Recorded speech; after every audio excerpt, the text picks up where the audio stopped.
you know what I call robots who can't afford upgrades? You know, I feel like I do way too many reviews of TV shows. So as a change of pace, I'm gonna talk about a movie. And what better movie to start off with than This is Robots. Dang it, I grabbed the wrong one. A movie that recently came out in 2005, which was 20 years ago. God, I feel old. Based on a book by the same name written by Nancy Krillick. I'm joking, of course, she just wrote the novelization of the movie. The book was actually written by William Joyce. You might know other movies based off his work, such as Meet the Robinsons, and of course, Rise of the Guardians. I would also bring up Roly Poly Oly, but I don't think anyone remembers that. The movie was produced by Blue Sky Studios, who are mostly well known for making those Ice Age movies and for going bankrupt. Visually, however, for a 2005 movie, this looks pretty good. Humans were very hard to animate back then. Often their movements came across as a little robotic. But robots can move robotically because, well, they're robots. All the little parts and pieces and how their world works is just so creative. I absolutely love it. But believe it or not, both the book and the movie are based off of real historical events. Unfortunately, just like with The Woman King, the movie completely changes actual historical events that happened. The movie opens up in Rivet Town, which is actually where Robbie Copperbottom was born. However, one thing that's very historically inaccurate about this movie is the fact that his mom is alive. Yes, it is true that his father missed the delivery, but he wasn't even there for the construction of his son. Nope. He was working 2 jobs and his wife had to build the baby herself, and unfortunately she died in child construction. I think they changed this so Robbie would have more of a quote-unquote nuclear family. However, my biggest problem with this change is that she doesn't do anything in the movie. You could write her out and nothing would change. And of course she does nothing, because in real life she didn't do anything after his birth because she was dead. This was a completely unnecessary change, and I don't know why they did this. This won't hurt a bit, son. Kind of weird that they would put this scene in the movie, but yes, Rodney Copperbottom was indeed circumcised. I don't think that was necessary to put in this movie, but they put it in for whatever reason. We see Robbie growing up, and a lot of his big boy parts were hand-me-downs. This was another change they made to the movie. In reality, Robbie did get brand new parts because his family was middle class, not lower class. I get that Robbie made a lot of socialist talking points throughout his life, but in real life, the overwhelming majority of people who make socialist talking points are either middle class or upper class. And Rodney Copperbottom was no different. By the way, Robbie is voiced by Ewan McGregor, aka Obi-Wan Kenobi. I already did a full review of that show if you're interested. That Rodney is Big Weld, greatest robot in the world. He's the head of Big Weld Industries. He invents things that make everyone's life better. Yeah, remember when the public used to talk about rich people like that? Billionaires like Bill Gates and Big Weld spent tons of money getting the media to portray them as good moral people. Now, I'm not saying that they were as bad as people like Vlad the Impaler or Ultron, but billionaires in the early 2000s did a lot of terrible things because they're just as fallible as anyone. Also, to become a billionaire 9 times out of 10, you have to do a lot of terrible things. Most great inventions that we attribute to people like Thomas Edison or Elon Musk were actually invented by a team of scientists who worked under them. That being said, they still provided their funding to these scientists to make their inventions. Big Weld was no different. He provided a lot of funding to several robot scientists to invent things for his company to sell. Of course, this movie skips over the, allegations Big Weld's secretaries made against him, along with the 3 or 4 times his company declared bankruptcy, as well as the scandal where he funded political candidate Robot Devil. Wow, it's just like real life, man. What the... But all of that shouldn't discredit all the amazing inventions that his company funded. Terrible men can do great things, and great men can do terrible things. No one's built 100% good or 100% evil. Everybody is complicated in their own special way. Anyways, big surprise, another historically inaccurate thing happens in this movie. His father is portrayed as a dishwasher. Now yes, for 1 year, his father did work as a dishwasher. But that was only for 1 year. He ran a welding business on the side. His company had 1 bad year, so he took a part-time job as a dishwasher to keep it running. This movie really wants to portray Robbie Copperbottom as someone who started from the bottom and slowly rose his way to the top. But his family was middle class to upper middle class. Bro barely worked a day in his life. Remember, whether a bot is made of new parts, old parts, or spare parts, you can shine no matter what you're made of. Yeah, Big Weld was well known for saying that line. Granted, it was pretty easy for him to say considering the fact that he was made out of silver, gold, and platinum. There's also allegations that he stole that quote from someone else, but that line did inspire a lot of people, including myself. We see Robbie inventing his Wonderbot throughout his life, which is something he actually did do. Granted, he did have help from 2 other robots, but they're written out of this movie. In the movie, his invention cracks under pressure, when in reality it would just randomly glitch sometimes. Characters like Mr. Gunk put Robbie down for his invention, when in real life, people were so blown away by his invention that he got accepted to the finest college in Robot City. There you are! I told you I'd find him. It's a mother's instinct. Instinct? He left us a note. I'm leaving. I'll be at the train station. Never mind. Okay, that was a pretty good joke. 1 ticket for Robot City. Where are you going? Not me. Him. Did you know that when I was your age, I wanted to be a musician? But my dad was worried that I wouldn't be able to make a living, so I got refitted to be a dishwasher. Now, I'm not complaining, but I've always said to myself, if I could do it over again, I would follow my dream. You've got greatness in you, Rodney. Never doubt it. You go to Robot City, you go meet Big Weld, and you show him your big ideas. And Rodney, never give up. Yeah, that's something a lot of parents do. They look at the mistakes their parents did raising them, and they raise their child in a way that they wish they were raised themselves. Robbie's father, Mr. Copperbottom, is very supportive both in the movie and in real life. In several interviews, Robbie Copperbottom would say that he wouldn't have made it without his father's support. Robbie Copperbottom makes it to Robot City, and this is where the movie kind of goes downhill for a little bit. Don't get me wrong, the city looks amazing. The animators really captured the look and feel of this place. But the jokes are a bit too rapid fire for my taste, and most of them aren't that good. We also get introduced to the worst character in the show, Fender Pinwheeler. He's a comic relief character that's so bad, even Jar Jar's looking at him like, Misa thinks you're way more annoying than funny. But we do get my favorite joke in the entire movie.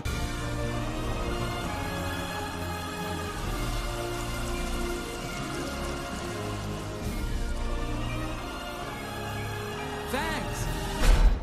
What? I gotcha. You see, because you were all excited. And then boom! All right, I had my laugh. Go on in. I absolutely love this little shit. We're introduced to the villain of this movie, Mr. Ratchet. Yes, historically, around this time, he was the CEO of Big Weld's company. After Big Weld filed for bankruptcy the 3rd time, What? What the fuck? he was brought on to make the company focus more on profit rather than public image. And he did manage to do that by focusing more on upgrades rather than spare parts. Do you know what I call robots who can't afford upgrades?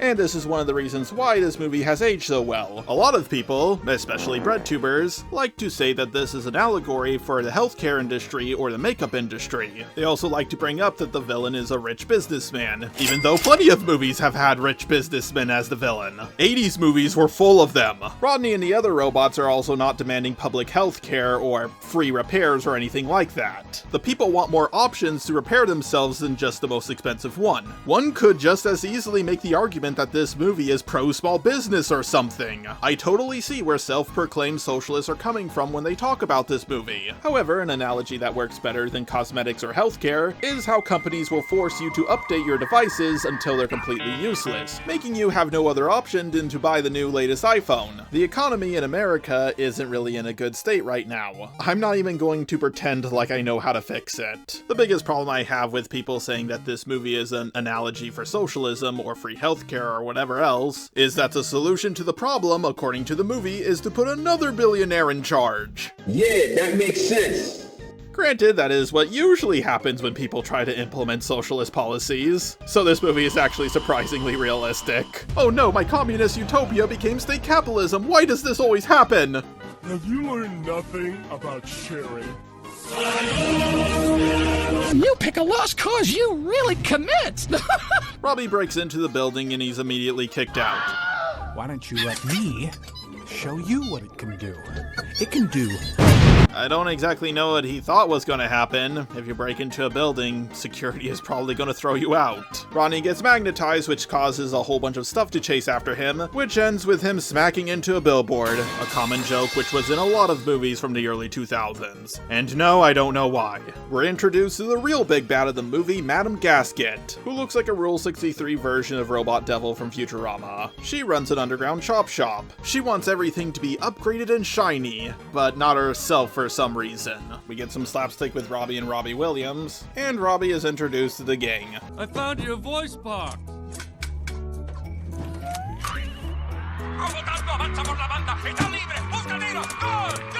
Here's another one. That's no good. Give me that. Do the voice boxes also change his personality or something? You think you can mess with my big brother? You're kind of cute. Careful, Robbie. I'm pretty sure she's a minor. And I got bad news. What's the bad news? I checked the stock book. As of today, they are no longer making parts for your model. You have been officially outmoded. Outmoded? When we had your parts, they were on sale!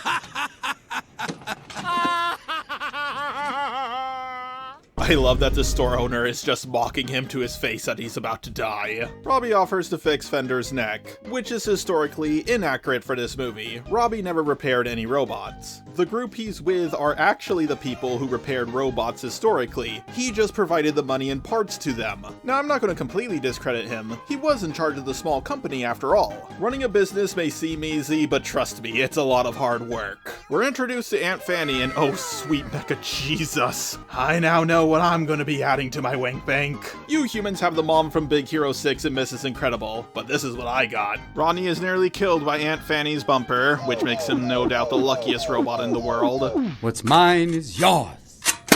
Well, that's disarming. You know, Rodney, even though you had a discouraging day, remember, there's another one coming tomorrow. You know, my last roommate jumped out that window. We get an extremely touching scene of everybody making fart sounds. I guess that's one way to pout out the movie. I didn't really find these fart jokes funny at first until Aunt Fanny farted for real, and the lamppost robot falls over and then he's gone, but with a chalk outline of his body like it's a crime scene. First character death in this movie and is played up as a joke. Rodney sees that a bunch of people are about to start rioting. In real life, he actually led the riot himself, but in the movie, he just offers to repair them. Only those with insurance? Oh, I forgot. Everybody, come on! Okay, that joke was actually pretty good. We get a montage that has a few good jokes in it, and then we cut back to Ratchet. Oh yeah. Relax, it's me, your mommy. How did you get in here? I came up the air shaft. I know you don't like anybody here to see me. Okay, I get that the joke is she came up the air shaft and destroyed it because it was too small for her and somehow no one heard her. But I'm just wondering what happened to that massage robot. Did she kill her? Rodney realizes that him and his friends can't repair all the robots in the city by themselves. Yeah, it turns out they need a lot more workers and a lot more professionals to help them. You can't exactly expect a master surgeon to be living in your commune with you. When it comes to small businesses, you see things like mom and pa pizza places and other stuff like that. But you never see a mom and pa doctor's office. That's because it requires a lot of time and money to become a doctor. And even if you do accomplish all of that, there's a lot of red tape when it comes to setting up your own private little hospital. Robbie knows that the people need Big Weld, so he sneaks into the Big Weld ball. In reality, he was actually invited to this place. Fender wastes no time at all searching for pussy. Nice. Turns out Big Weld didn't come to the ball, but he does send his regards. This makes Rodney Copperbottom upset and he blows his cover. He gets away because Tim isn't able to close the gate as fast as he did when he was messing with Robbie. Now that's funny. Boy, I really hope somebody got fired for that blunder. Fender is really happy that he made it with a rich girl, but then he's caught by a sweeper. Cappy, a character who exists in this movie to be hot, takes Robbie to where Big Weld is. Big Weld doesn't answer the door, so Robbie does what he does best and breaks into the guy's house. Yeah, this is like the third time Robbie has broken into some place. Rodney fangirls over being in Big Weld's workshop. This is why Elon Musk doesn't even like his own fan base. Rodney knocks over a domino, creating a domino effect. Well, duh.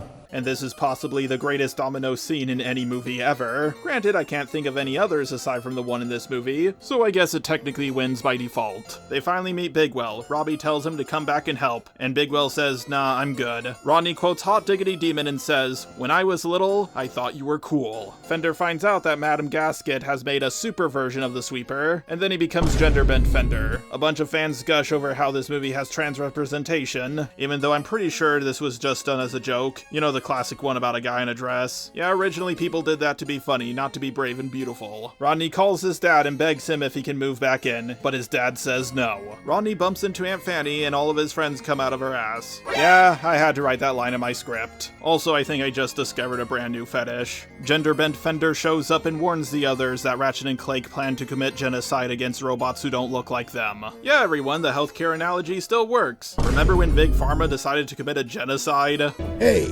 who's the dame with the sweet keister? But why? I don't know. I'm a big guy and I like women with large... No. Why are you going to help us? Big Weld is incredibly based. Oh, because I want to grow up to be like you.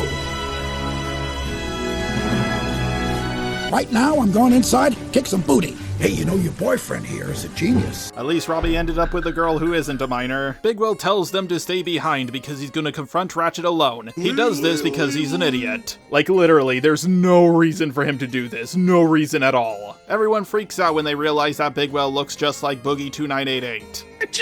I begged you! I begged you, Dan! I begged you! Good luck getting that image out of your head. Big Weld goes right up to Ratchet and tells him that he's fired. In response, Ratchet knocks him out with a phone, then tells his guards, the guards who work for Big Weld, to arrest him and take him away. Yeah, I don't think I need to explain why this is historically inaccurate. Rodney, Cappy, and Wonderbot save Big Weld, but unfortunately he now has brain damage. Rodney's friends are doing it in Big Weld's limo, but then they stop and help out their friend Rodney. Fender says to his sister Piper, "You're a woman and you can't do anything heroic for another 10 years. And he dumps her onto Aunt Fanny. I can't believe I'm saying this, but this movie is a little sexist towards women. I can't wait for this problem to be overcorrected in the next 15 years. Rodney fixes Big Weld's brain after he makes a 2001 Space Odyssey reference.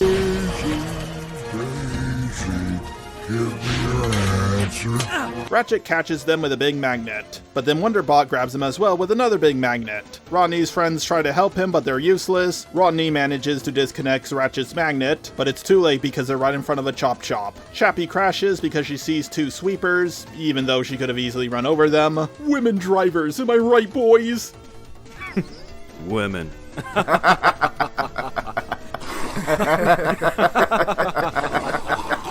Big Weld rolls into the chop shop, which should cause everything in the room to magnetize to him, but for some reason he's not magnetized along with any of the other characters, even though Rodney got magnetized in far less time. Yep, they established a rule in this verse only to break it later. At least they didn't do it immediately like in Kenobi. Oh my god, Ewan McGregor voices the main character in this movie, and he played Kenobi in that show as well. Honestly, at this point he should fire his agent. Fender lays an egg, somehow. No, I don't get how it's funny or how it works logically. Rodney and his friends all upgrade themselves super fast. Don't know why they or anyone else hasn't done this earlier, but whatever. Rodney doesn't upgrade himself, even though that would have looked super awesome. Rodney stops the machine, saving Big Weld, but then Madam Gasket reveals that she has a giant army and 10 million power in Rise of Kingdoms.